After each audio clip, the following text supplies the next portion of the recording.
I think what could the purpose be other than to detract people's attention from this over here to this over here? Okay, and while our economy was falling around your knees, we're all paying attention to the Russians invading poor little Georgia. Okay. Well, the Russians didn't invade poor little Georgia. They went out and whacked the president of Georgia's little pee-pee, as it were, stopped that, and they pulled back, you know. Right. That was, you know how the magician works? He gets you in front of his, you know, he's he's doing this with this hand while he's picking your pocket with this one. That's right. And that's what the government is doing. And when I say government, it's not the government you think you got. Mm-hmm. It's not the, you know, God, that's all a facade in itself. Mm-hmm. The government we've got is probably being totally run by the Anunnaki. Because there is a power beyond power that's pulling the strings. Right. They call them the Illuminati, but there are guys above the Illuminati that are really in power. Okay, but we're told the Vatican is behind a lot of it, and that, in other words, the Vatican is behind what's going on in the U.S., that there's a plan, and you've got the Anunnaki. This is not a positive plan, okay, to take down the U.S. Well, they think it is. Do you think it is? Their ultimate idea is, yes, a positive idea. Okay, what is it? A one-world government. Oh, right. Absolutely. Of course that's what they want. Right. And they're going to have it eventually. Absolutely. Now, you can have a positive one, but the growing pains, right? The growing pains that we go through before we get there, it's going to be pretty horrendous. Not only are we going to have to put up with this crap with Nibiru, mm-hmm. which is a real thing, but this growing process that we're going through to end up eventually with a one-world government is going to be painful as hell. And there's going to be a lot of blood on the streets before it's over with. Mm-hmm. Sadly enough, that's in my opinion a fact, and that's being manipulated from a very high level. Okay, but we have white hats in the U.S. government that are actually trying to prevent this, are they not? We have some good men and good women who are well aware of what's taking place and what's transpiring, and they're trying to modify, ameliorate, is that the right word? To make this growth pain as painless as possible. They're trying to not have as much blood as it might take. Growth from adolescence as a species and as a society is somewhat like the painful growth of an adolescent kid, 13 years old, who's trying to grow up. Do you remember when you went through that? It was Sure. not fun time. Absolutely. So, okay, but let's get down to the nuts and bolts. The stock market is crashing. Mm-hmm. You need to invest in gold and silver if you want to stay alive. The stock market was rotten to its core. Absolutely. But are you telling people to leave, to go to South America? What's your advice? I'm telling people that you're in for some difficult times. And I say this in my presentations. I jokingly look at them and say, you're all doomed. There's not a one of you that's going to be around 100 years from now. You're doomed. So to hell with it. Enjoy the ride. No, I tell people who are interested in listening for whatever it is I have to say, that you're in for some difficult times. It's going to happen. There is no way to avoid it. We cannot go on as we were, mm-hmm. because some of our systems were rotten to the core, and our banking system, the insurance programs, all of that, stock market, Wall Street, those guys were absolutely rotten.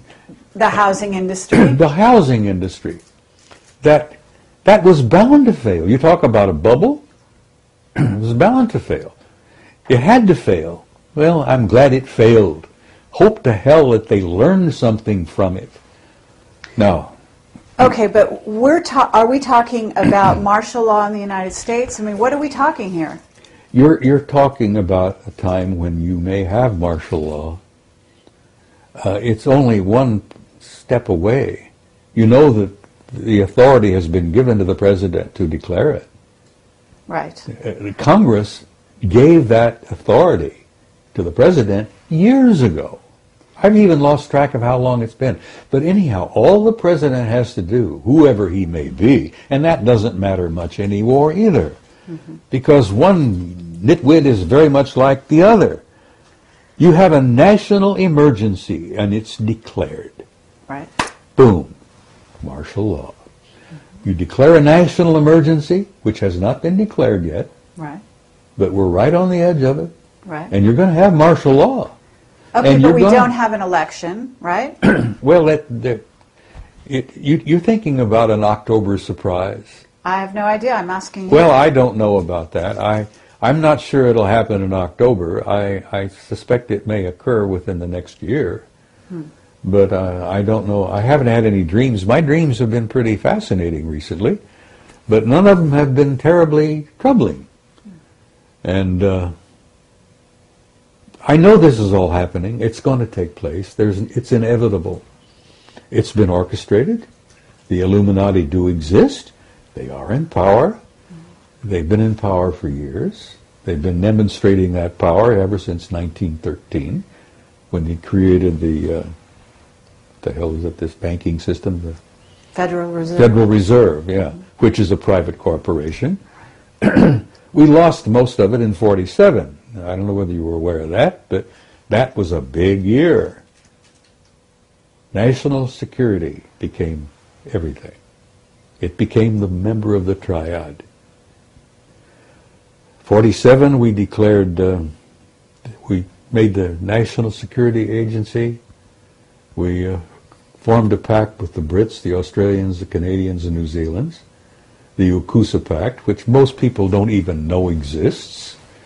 The UKUSA crowd, all of us, Britain, US, Canada, New Zealand, Australia, are all like this. Whoever's in the White House and who's ever at Buckingham Palace, it don't matter. All right. The power behind the scenes has been running this damn thing since 1947. And Ike saw it, scared the hell out of him. He met the Anunnaki, that scared the hell out of him. So they're pulling our strings now like they always have. Okay. So what's your solution? What would you tell people? I mean, in facing the future, in trying to reinvent the future, certainly Marcia's working with people to become enlightened, to She's doing apply. a tremendous amount of work to help people make this transition. Terry, we're not just going through a transition, we're going through a transcendent transformation, literally. A transcendent transformation. We're going to come out of this thing when it's all over with, totally different species. We're not going to be the same people we were in the past. And that's good. And it's going to hurt, and it's going to be painful. And I tell people, and I've said this repeatedly, don't get too uptight about it. You've been through hell before, you're going to through a bit of it again. But once it's over, once you've made that transition, we're going to have, hopefully, a new world, a new future, a new beginning. And I think that's the end of the great year that we're going through. We're going through the end of a 26,000-year cycle. And I tell you, 2012 don't matter. First of all, Christ was born 7 years before. And this is a fact. And if you don't believe me, get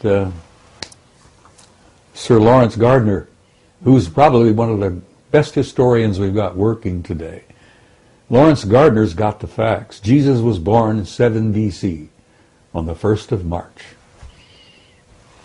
Now, if you want to count from his birth, like we supposedly have been doing, add 7 years to 2008. You end up with 2015. That's pretty close to what 20... so you're saying we're actually in the year 2015 now? No, we're in the year 2015 right now. Right.